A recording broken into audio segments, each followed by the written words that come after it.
Biblia Fácil, bienvenido. Vamos a comenzar el estudio de hoy. Es un estudio interesante que va a aportar mucho a nuestro conocimiento, pero más a nuestra vida espiritual. Vamos al inductivo. Que brille tu luz cada día, cada mañana, cada tarde, en las noches, en todo momento. El Señor nos dice que nuestra luz debe brillar, porque Él es luz y nosotros también somos luz. Y la luz no se esconde, se pone en un lugar visible para que alumbre mucho. Y eso somos nosotros, eres tú, soy yo, para iluminar este oscuro mundo, este mundo que está lleno de corrupción, de dudas, de suciedad, de maldad. El Señor pone sus pequeñas luciérnagas, que somos nosotros, para iluminar este mundo. Eso eres tú, ese soy yo. Bueno, bienvenidos a nuestro estudio inductivo, ¿ya? Donde estamos entrando de a poquito en terreno. Estamos ahora viendo todo lo previo a la lectura misma del libro. Mientras tanto, yo les he encargado de que puedan avanzar leyendo en diversas versiones el libro de Romanos, cosa que se familiarice con el lenguaje y así será más fácil avanzar. Y también para ayuda a la comprensión, Gálatas. Recuerde que yo siempre digo que la lectura de la Biblia es alimento, por lo tanto, hay que alimentar, hay que leerla, aunque no se entienda, porque en su momento el Espíritu traerá la comprensión. Entonces, lea, no, lea, y lo que no entienda, no importa, lea, porque eso es como usted le dice, bueno, sírvase este alimento, la nutricionista le dice, mire, coma, a mí me han dicho coma verduras verdes, elimine los dulces, poco carbohidrato, menos carbohidrato, etcétera. Entonces, pero yo no pregunto qué es el carbohidrato, por qué las verduras. Alguien sabe eso, pero yo no necesito saberlo para comerlo, yo lo como, ¿no? Entonces, lo mismo pasa con la palabra. Usted come la palabra y después, si quiere, como algunos, como ustedes ahora, va indagando, va profundizando más y va sabiendo que los carbohidratos son ciertos elementos, las vitaminas, las proteínas, todo eso lo va descubriendo después. Pero no necesita saber un niño que necesita carbohidratos o qué tipo de alimentos. Lo mismo es la palabra del Señor, se come, por eso hay que leerla, orar y leer la palabra. Y luego nosotros, aquellos que sabemos un poquito más, le vamos enseñando al que sabe menos, después este ya no sabe tampoco, le enseña a otro, y así vamos avanzando y ayuda mucho más la comprensión. Pero lea Romanos en oración, Romanos, Gálatas, son dos libros que hablan la misma temática, escrito por el mismo escritor, por lo tanto tiene el mismo estilo, pero, digamos, literariamente no tiene el mismo estilo, habla de manera muy distinta. Gálatas está expresado como en el que Pablo, tienes que escribir una carta, escríbela rápido. O Pablo, mira, todas estas noticias te llegaron. Y ¡fa! Explota, Pablo. Pero Romanos como que se sentó, lo empezó a buscar, dice, ya voy a diseñar esto, como lo planificó, escribió paso a paso esa doctrina. Entonces, por eso que Gálatas ayuda a comprender Romanos, porque Romanos tiene mucho más argumentos y Gálatas va más al hueso, digamos. De esa manera nos ayuda. Mi propósito es que las profundas verdades de la Biblia sean fáciles de entender por personas que no tienen acceso simple o a estar dentro de la iglesia, o a ir a un seminario, o a hacer cursos. La idea es que la Biblia se haga fácil y no compleja como algunos la quieren pintar. Eso lo hacemos a través del estudio inductivo y vamos entonces ahora a recordar cómo se debe leer la escritura. Se debe leer con visión. Siempre en toda la Biblia y específicamente en este libro romano vamos a leerlo con los ojos, con los lentes de Cristo, ¿verdad? Es decir, cómo encontramos a Cristo en este libro. Y también vamos a considerar con ojo espiritual, con el espíritu antes que con el entendimiento, ¿ya?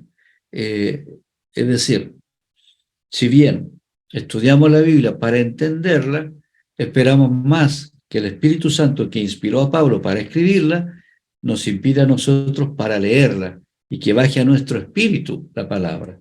No se quede acá, sino que pase a nuestro espíritu, a nuestro corazón. Se convierte en una revelación para nosotros.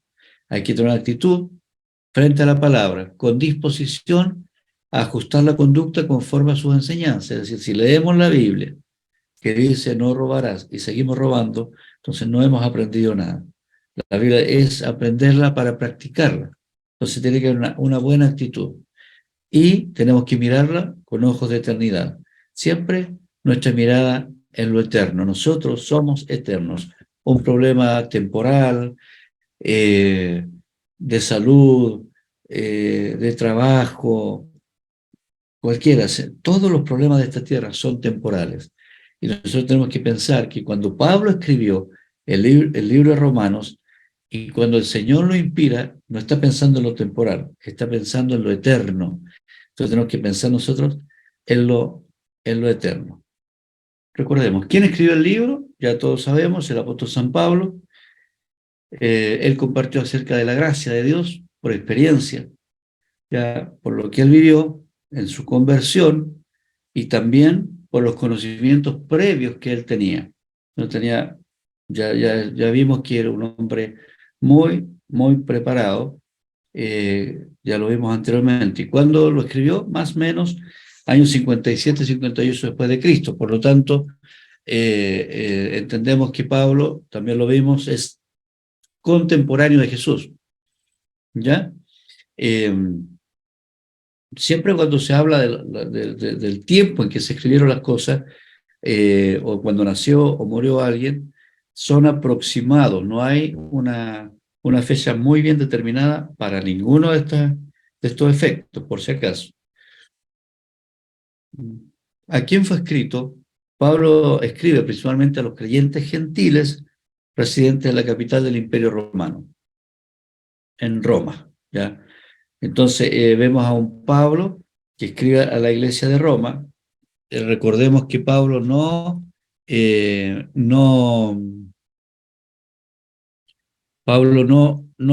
levantó la iglesia de Roma, ¿ya? Él él no tuvo nada que ver con la iglesia, con que la iglesia de Roma se levantara.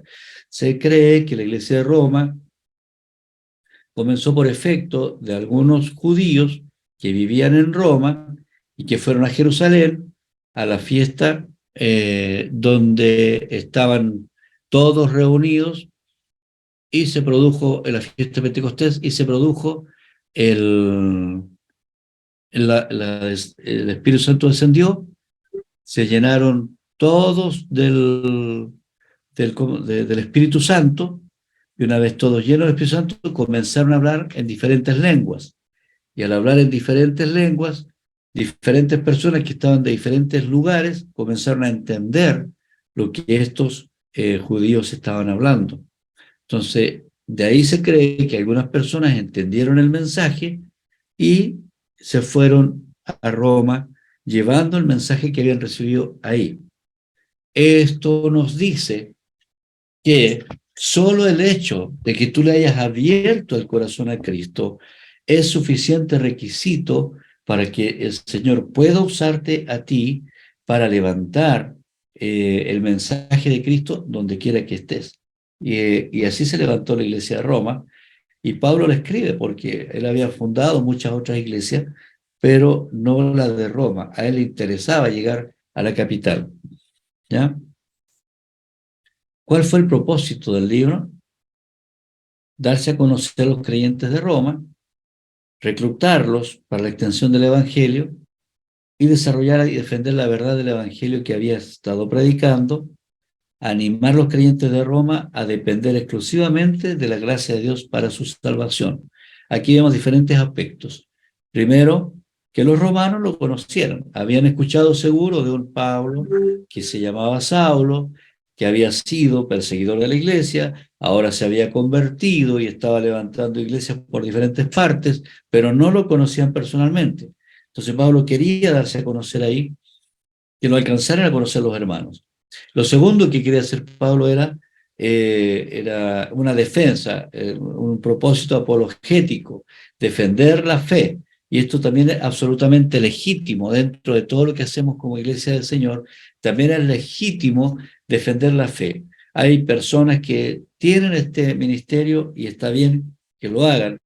Y hay otras personas, en el caso nuestro, porque nuestro ministerio es más evangelístico que apologético, porque casi no nos metemos en temas de discusiones y cosas por el estilo, porque no tenemos mucho tiempo para eso. Pero cuando es necesario defender la fe se defiende. Pablo, eso es lo que estaba haciendo. Y lo tercero, animar a los creyentes de Roma a depender exclusivamente de la gracia de Dios para su salvación. Esta enseñanza de la gracia es algo que nos cuesta mucho aprender a todos nosotros, porque no entendemos el concepto de la gracia. Y yo le pido al Señor que abra su corazón y el mío para que podamos entender este concepto de la gracia, porque la gracia es un regalo inmerecido. ¿Ya? Un empresario que trabaja en el mundo musulmán tenía una secretaria. Obviamente todos sus empleados son musulmanes, y él nos contaba que estuvo por 3 o 4 años hablándole a su secretaria acerca de la fe y de la gracia. Ustedes saben que ninguna otra religión tiene este concepto de la gracia. Todos tienen un requerimiento de parte del creyente respecto de Dios. Es decir, Dios exige al creyente. Entonces, este amigo cristiano en el mundo musulmán, ¿qué es lo que hizo? Comenzó a hablarle a su secretaria, él le abría su Biblia en su escritorio, eso sí pueden hacerlo, nadie puede prohibirle ser cristiano. Lo que se prohíbe es evangelizar.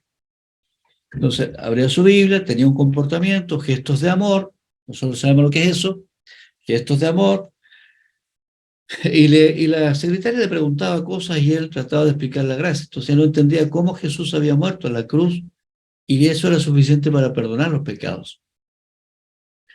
Un día él le manda a buscar, a pagar a toda su gente. En ese tiempo se pagaba con cheque, y le manda su sobre con el cheque para todo el personal. Y ella empezó a entregarlo y se dio cuenta de que de que el sobre de ella estaba repetido, es decir, que había 2 sobres para ella. Entonces ella pensó inmediatamente que su jefe se había equivocado. Entonces va y le dice: jefe, aquí está, se equivocó, le vengo a devolver un sobre. Este es de mi sueldo, que calza muy bien, pero este otro es plata que yo no es para mí. Y él le dice: no me he equivocado, esa plata es tuya.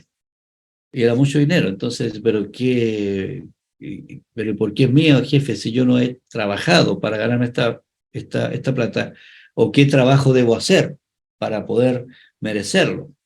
Entonces le dice él: no es que tú lo merezcas, es que yo quiero dártela. Y luego le dice: así también, ¿cómo, jefe? Entonces dice: así también funciona la gracia de Dios. No es algo que tú merezcas, es algo que Dios quiere dar. Bueno, esa secretaria se convirtió, y también todo ese personal. Pero maravillosa historia. Es la gracia de Dios, es que no merece. La mayoría de nosotros, de ustedes, tienen sentimiento de culpa respecto de Dios. Entonces, este libro viene a aclararnos este concepto. En muchos momentos vamos a ver esto. Entonces, no necesitas hacer nada para agradarle a Dios. No necesitas hacer nada. Y si has abierto tu corazón a Jesús, no necesitas hacer nada más para ser perdonado por Dios. Ahora, lo que ocurre después es que uno quiere hacer cosas para Dios, pero por razón del agradecimiento y jamás del temor. Esta es la diferencia de la gracia. Entonces, por eso Pablo escribe esta carta, para hacer mucha diferencia Y aquí vamos a ver la diferencia entre lo que es la ley y la gracia. Todo el libro va a estar basado en esta pugna, en esta tensión que hay entre la ley, lo que está escrito, lo que el hombre debe cumplir, lo que el hombre debe esforzarse, lo que el hombre debe, las exigencias para el hombre, y por otro lado es la gracia de Dios. Y Pablo dice, no, nosotros somos justificados por fe, por medio de la gracia. ¿Desde dónde fue escrito? Desde Corinto, ¿ya? ¿Cuál sería un panorama del libro de Romanos? Algunas preguntas que va a ser bueno responder, que están respondidas en este libro. ¿Cómo una persona puede estar en relación correcta con Dios? ¿Cómo puede una persona tener perdonado el pecado que lo separa de Dios y gozar de aceptación completa por Él? Esta es la pregunta que se hacía Job, en Job 9:2, si quieren anotarlo, y tiene que ver con cómo el hombre va a justificarse ante Dios. No hay forma de que el hombre se justifique ante Dios con el pecado. Hay que entender que el pecado para el hombre es como las manchas para el tigre. No hay forma que el hombre pueda sacarse esa mancha, que el tigre pueda hacer esa mancha, ni que el hombre pueda limpiar su pecado por su propio esfuerzo. No hay ninguna forma, ¿ya? Entonces, esta pregunta es muy interesante.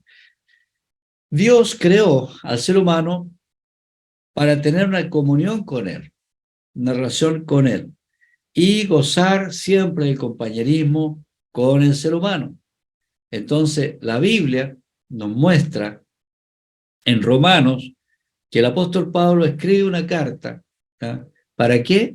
Para darnos a entender que sí es posible restablecer la comunión con Dios a través de Jesucristo, ¿ya?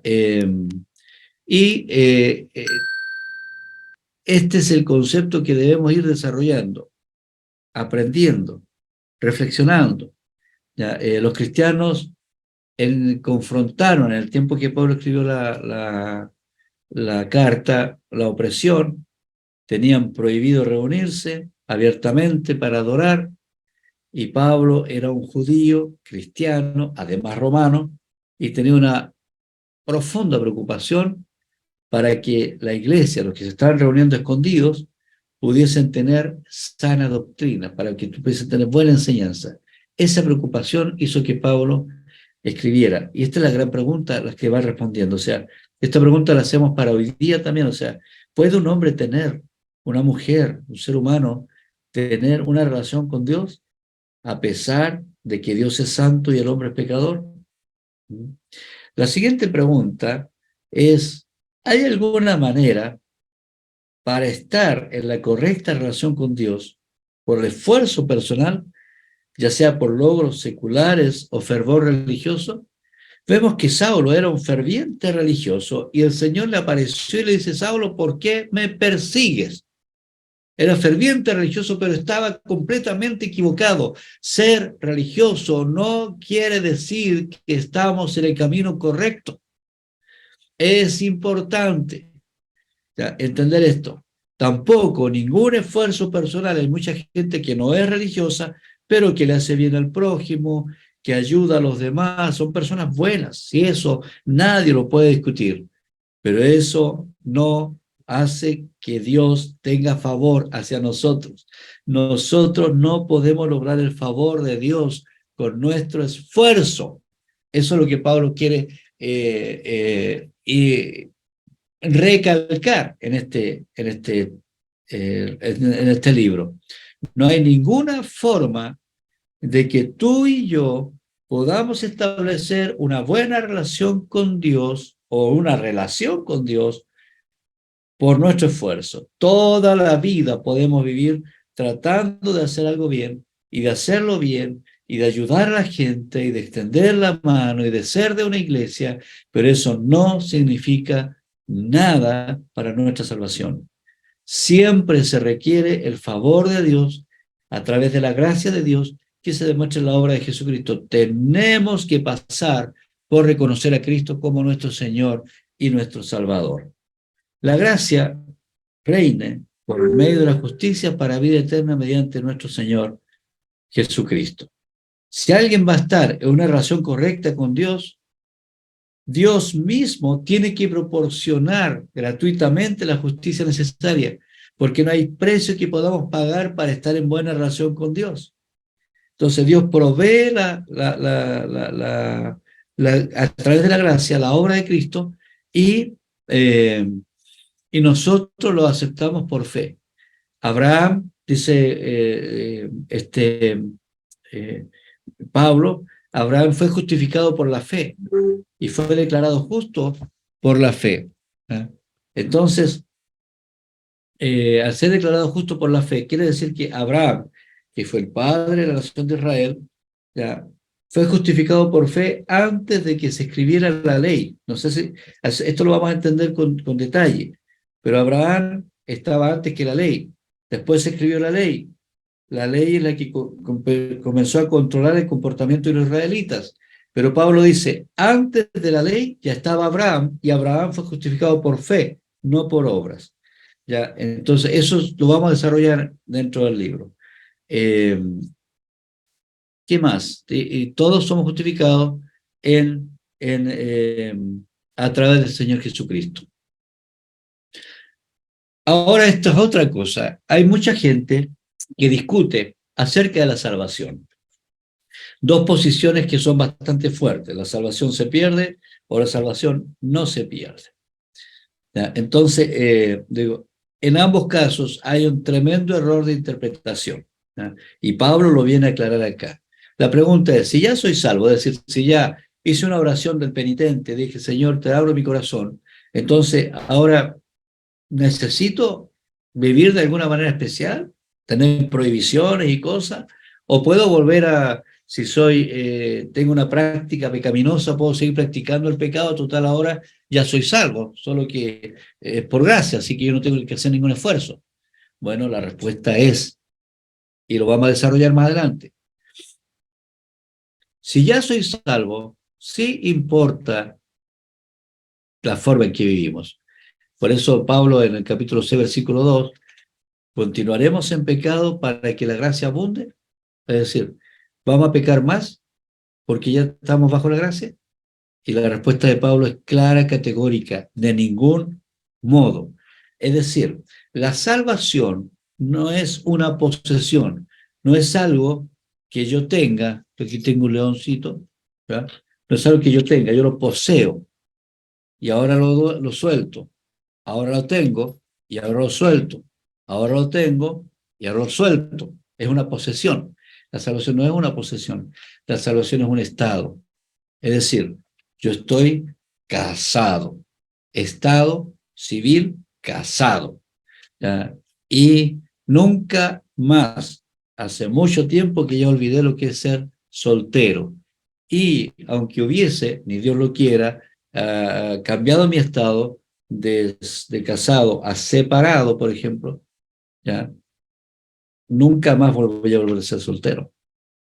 No vuelvo a ser soltero, o sea, tengo otro estado, estoy separado, estoy viudo, pero no vuelvo a ser soltero, porque nunca puedo sacar de mi mente el tiempo que viví en matrimonio, en estado de casado. Bueno, la salvación es un estado, no es una posesión. Quiere decir, o soy salvo o no soy salvo. El detalle es que aquella persona que se casa ya no puede seguir teniendo vida de soltero, porque si tiene vida de soltero, si quiere seguir teniendo vida de soltero, lo más probable es que va a terminar solo. Entonces, un hijo de Dios, una persona que realmente nació de nuevo, no puede practicar el pecado con la libertad que lo hacía antes de conocer a Cristo. No puede. Hay un Espíritu Santo adentro que se lo impide. Quizás muchos dejen de congregarse por un tiempo, algunos tengan conflicto con la iglesia X o con el pastor X, tengan problemas porque no fueron bien atendidos en alguna situación particular, pero jamás pueden apartarse de su deseo de buscar a Dios. Eso significa que esa persona tiene el Espíritu adentro y lo está instando siempre a volver, a volver, a volver. ¿Por qué? Porque nació de nuevo, está en un estado nuevo. Pero hay personas que pasan por la iglesia, que hacen una oración y aún estando dentro de la iglesia siguen practicando el pecado como si nada pasara. Ese tipo de persona nunca tiene fruto, nunca cambia su carácter, no termina con sus propios debilidades, y al final muchos quedan adentro de la iglesia, pero no están salvos, porque se comprometen con la iglesia, pero no con Cristo. Y otros terminan yéndose de la iglesia y no se van a otra congregación, se van al mundo. ¿Ya? Entonces, esa persona nunca fue salva. Estuvo en la iglesia, pero nunca fue salva. Hay mucha enseñanza sobre esto, en el año la vamos a seguir desarrollando. Está interesante, ¿no? Sigamos. Estas noticias libertadoras acerca de la justificación por la fe para los individuos, ya sean judíos o gentiles, mitifican la promesa de bendición de Dios a Israel, o sea, nulifican, anulan. Es decir, el Señor trae la bendición a Israel, desde Israel al mundo. Ahora, cuando este mensaje llega al mundo, la pregunta es, si llegó al mundo, entonces ya Israel no tiene ninguna importancia. Bueno, Pablo trata esta cuestión en los capítulos del 9 al 11. Dios eligió, no solamente eligió, Dios formó a Israel en el pasado, pero esa elección sigue firme, Dios desde una palabra, por tanto Dios sigue amando y respetando a Israel de manera especial. El rechazo que Israel haya tenido acerca de Jesús como el Mesías dio oportunidad de ser salvos por medio de la fe, es decir, Israel como nación, digamos, como institución, los judíos como institución crucificaron a Jesús. Por lo tanto, ahora, como institución, no se salvan. Pero sí, la muerte de Jesús permite que dentro de esta institución los individuos puedan tener acceso a la salvación por medio de Cristo. Entonces Jesús, o sea, Dios no rechaza para nada a Israel, sino les da la oportunidad de salvación, pero esta vez no es a través de la ley, sino a través de Jesucristo. Y pueden llegar a ser ahora no descendientes sanguíneos, sino descendientes espirituales de Abraham. En el plan soberano de Dios, Él vendrá y todo Israel será salvo por medio del libertador Jesucristo. Es decir, toda la gente que reciba a Cristo será salvo. Si se pone densa esta conversación, es porque, no, tranquilo, porque durante el año vamos a seguir hablando sobre esto. Buenas nuevas en Romanos. ¿Cuáles son las buenas noticias que leemos en Romanos? La persona, lo primero, buenas nuevas. Buena relación con Dios, justificado por gracia por medio de la fe. Romanos nos confirma, nos afirma, nos enseña, nos adoctrina, nos instruye que la salvación es por gracia, por medio de la fe, que nuestro pecado es justificado si ponemos la fe en Cristo. No necesitamos hacer nada más. Así a mí me llama mucho la atención que este texto fue, este libro fue el que de alguna manera inspiró la Reforma Protestante. Esto inspiró la Reforma, ¿por qué?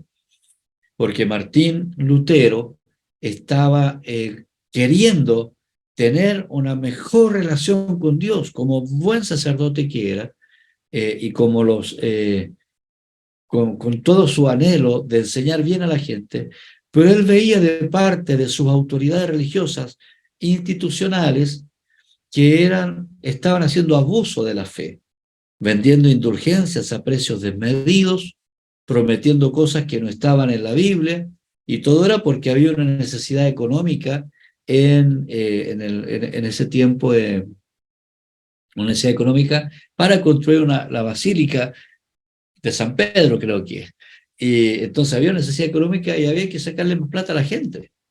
Y la gente estaba que se moría de pobreza en la parroquia y en todas las parroquias, entonces, pero era una forma de abuso, decía Lutero. Entonces, aún así él buscaba acercarse más a Dios y encontró este pasaje, preparando sus clases o preparando sus homilías, y encontró este pasaje en Romanos y se entrega a esta enseñanza y empieza a cambiar su vida cambió. Sí quiero hacer el paréntesis, no piense que Lutero quiso hacer una reforma, no, él tuvo una transformación de vida, y él quiso compartir esta transformación para que sus autoridades directas pudiesen también experimentarlo. El asunto es que la institución ya estaba muy formada, muy dura, muy consolidada, estaba enquilosada, y por lo tanto no era fácil hacer ese cambio que él quería, impactar la vida de sus autoridades espirituales. Y bueno, lo decretaron a morir, pero la enseñanza quedó, la enseñanza de Lutero. ¿Dónde la descubrió? Aquí en Romanos. Aquí en Romanos. Entonces él descubrió que un hombre o una mujer pueden tener muy buena relación con Dios. ¿Cómo? Justificando su pecado por medio de la fe, a través de la gracia. ¿Qué otra buena noticia encontramos en Romanos? Hay una buena integración al cuerpo no a este cuerpo físico, sino al cuerpo espiritual que es la iglesia. Es decir, no solamente me establezco bien una relación con Dios, sino también hay una buena relación de integración, donde Pablo dice que somos coyuntura los unos con los otros, a través de ¿qué? De la práctica de los dones espirituales. Esto nos indica de que tú y yo tenemos a lo menos un don espiritual.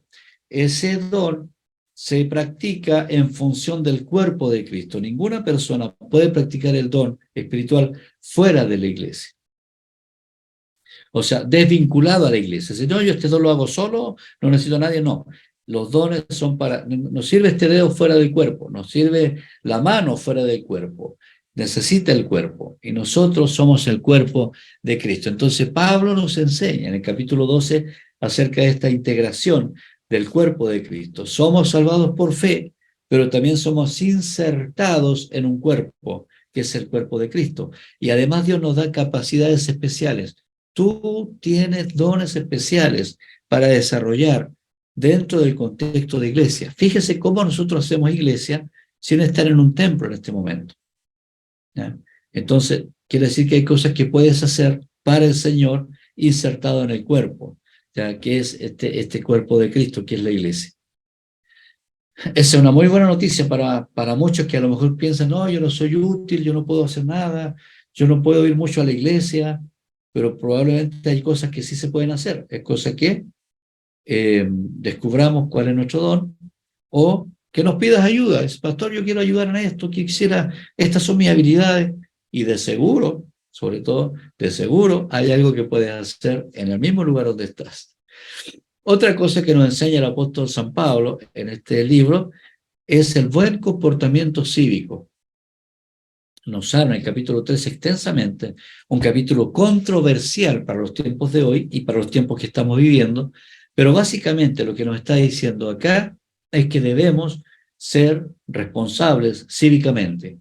Por lo tanto, yo les animo a ir, bueno, tienen que ir a votar porque es obligación, pero vayan a votar este domingo, el domingo que viene, vayan a votar, tienen que ir, tenemos que hacerlo, yo voy a tener que justificarme por esta vez, pero tenemos que ser responsables cívicos, no podemos dejar el resultado digamos, en manos, a ver cómo no podemos dejar en manos de terceros aquello que a nosotros nos interesa.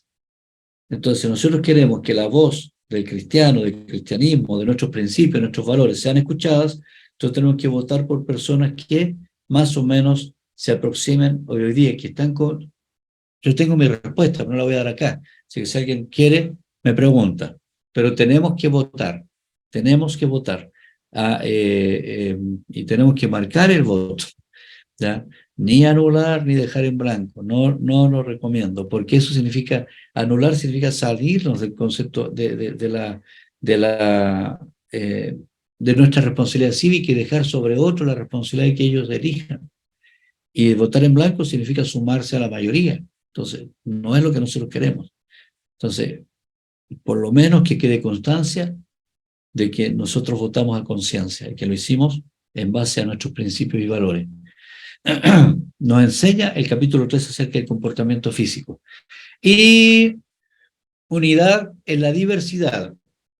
ese Pablo nos enseña en este párrafo que capítulo 14 al 15, 21, nos enseña la importancia de soportarnos, de ser respetuoso con el más débil, de trabajar unidos. Es una buena unidad en la diversidad, ¿ya? En los diferentes tipos de creencias.